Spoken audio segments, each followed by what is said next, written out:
कोई ऐसा जादू टोना कर मेरे इश्क में वो दीवाना हो, यूं उलट पुलट कर गर्दिश की मैं शम्मा वो परवाना हो। जरा देख के चाल सितारों की, कोई जायचा खींच कलंदर सा, कोई ऐसा जंतर मंतर पढ़ जो कर दे बख्श सिकंदर सा। कोई चिल्ला ऐसा काट के फिर कोई उसकी काट न कर पाए, कोई ऐसा दे तावीज़ मुझे वो मुझ पर आशिक हो जाए। कोई फाल निकाल करिश्मा कर मेरी राह में फूल गुलाब आए, कोई पानी फूंक के दे ऐसा वो पिए तो मेरे ख्वाब आए। कोई ऐसा काला जादू कर जो जगमग कर दे मेरे दिन, वो कहे मुबारक जल्दी आ अब जिया न जाए तेरे बिन। कोई ऐसी राह पे डाल मुझे जिस राह से वो दिलदार मिले, कोई तस्बीह दम दुरूद बता जिसे पढ़ूं तो मेरा यार मिले। कोई काबू कर बेकाबू जिन, कोई सांप निकाल पटारी से, कोई धागा खींच परांदे का, कोई मन का इच्छाधारी से।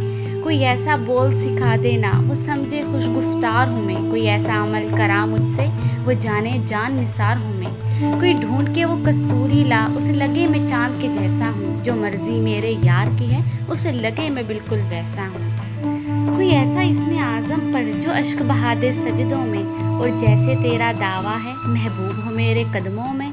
पर आमिल रुक एक बात कहूँ, ये कदमों वाली बात है क्या, महबूब तो है सर आँखों पर मुझ पत्थर की औकात है क्या। और आमिल सुन ये काम बदल, ये काम बहुत नुकसान का है, सब धागे उसके हाथ में है जो मालिक कुल जहान का है।